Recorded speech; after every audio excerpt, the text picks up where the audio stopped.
Assalamualaikum warahmatullahi wabarakatuh.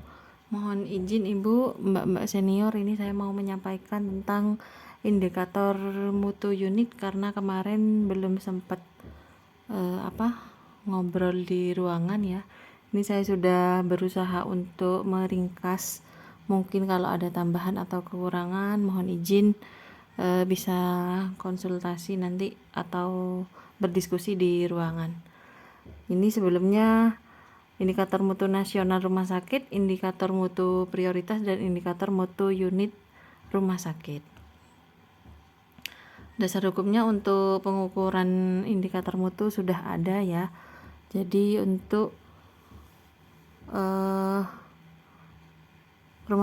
semua rumah sakit harus memberikan laporan pemenuhan indikator mutu pelayanan kesehatan dan insiden keselamatan pasien kepada Kemenkes. Ini juga salah satu sebagai syarat untuk BPJS.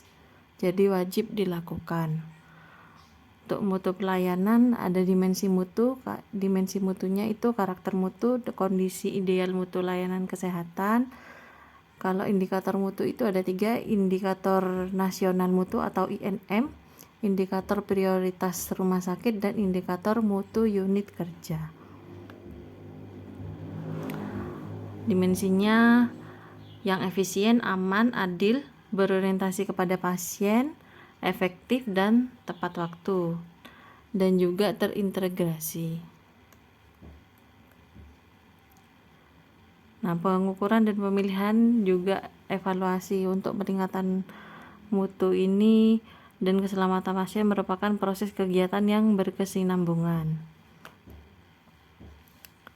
Ini profil indikator mutu. Langsung saja ya teman-teman. Tahapan pengukuran indikator yaitu pertama pengambilan data, lalu divalidasi dan analisa data, lalu dilakukan komunikasi dan atau pelaporan.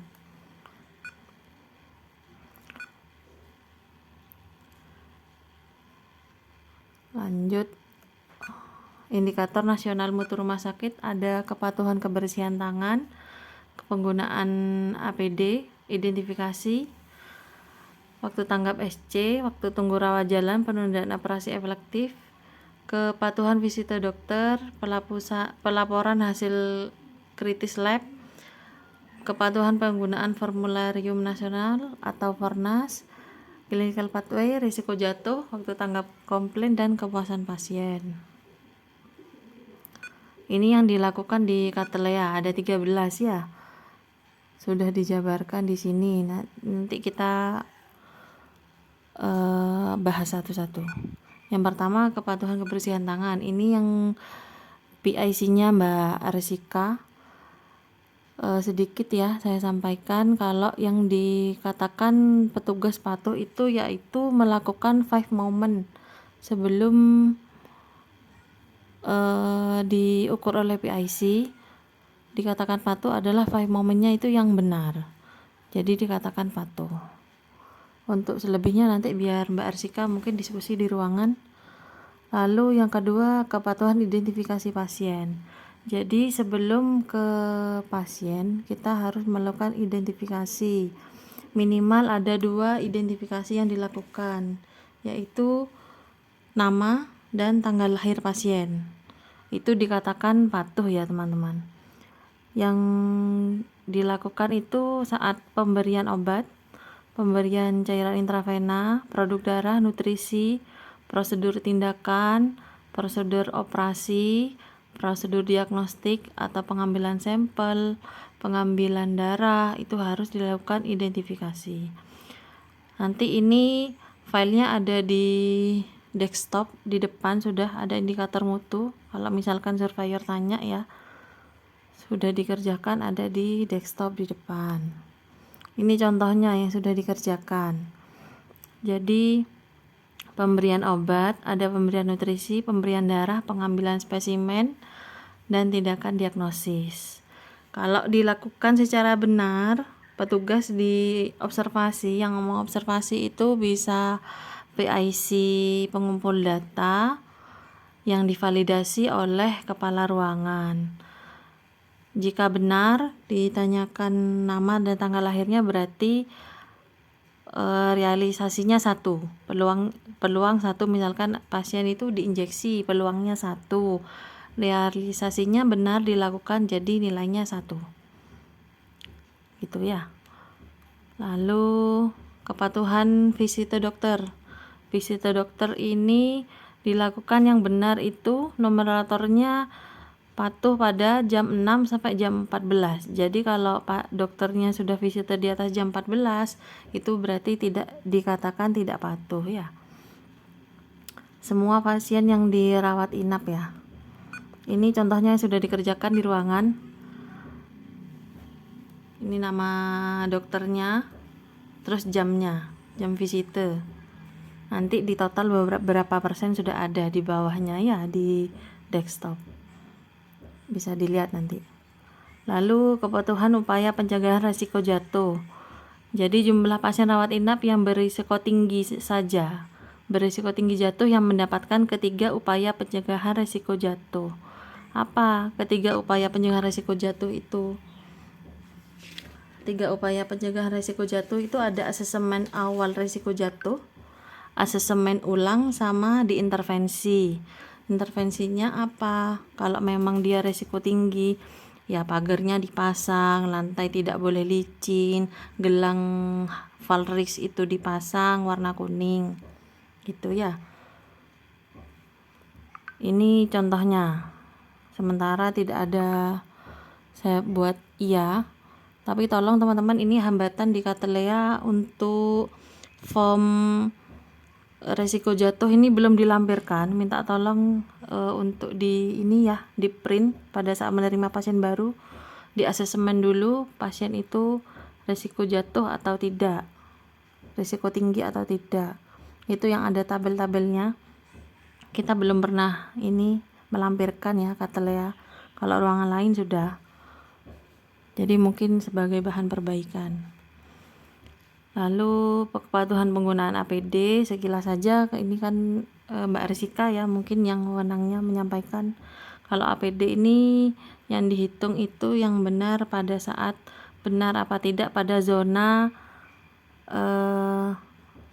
penggunaan APD. Jadi kalau zona hijau tidak boleh pakai ini, tidak boleh pakai APD kecuali hanya masker.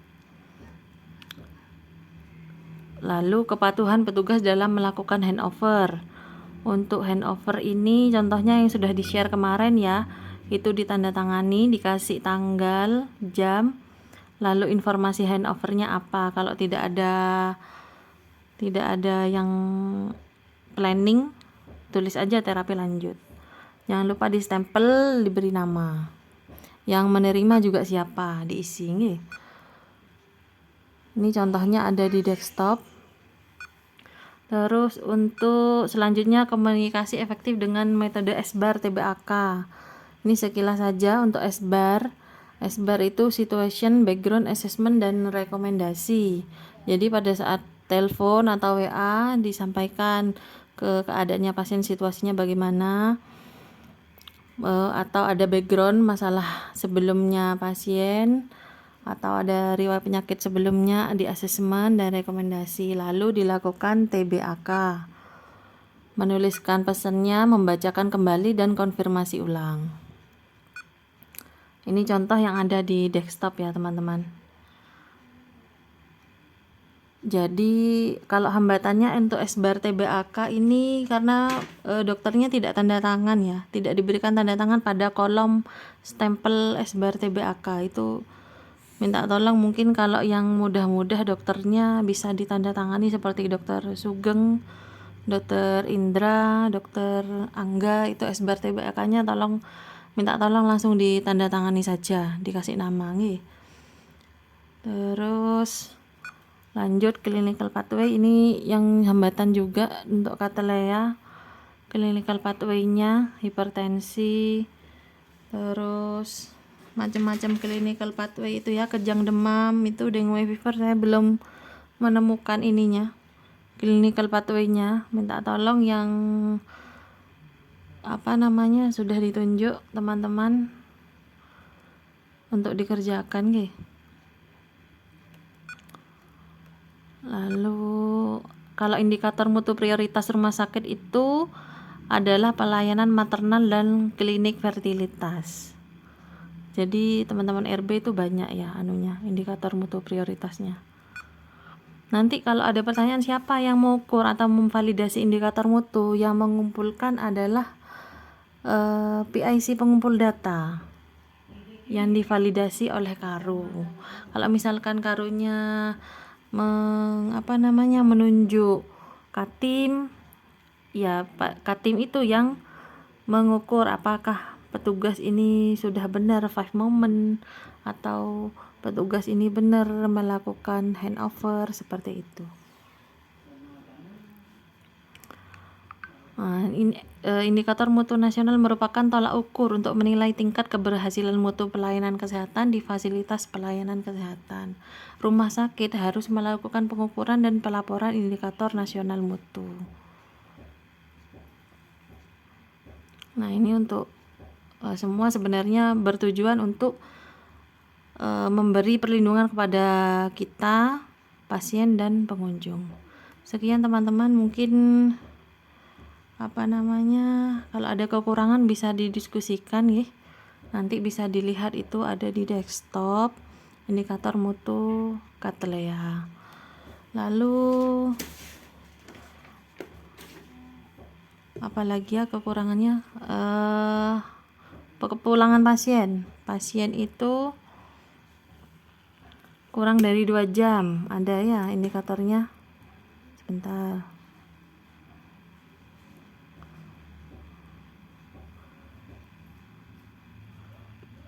Nah, kejadian pulang paksa rawat inap ini tidak ada.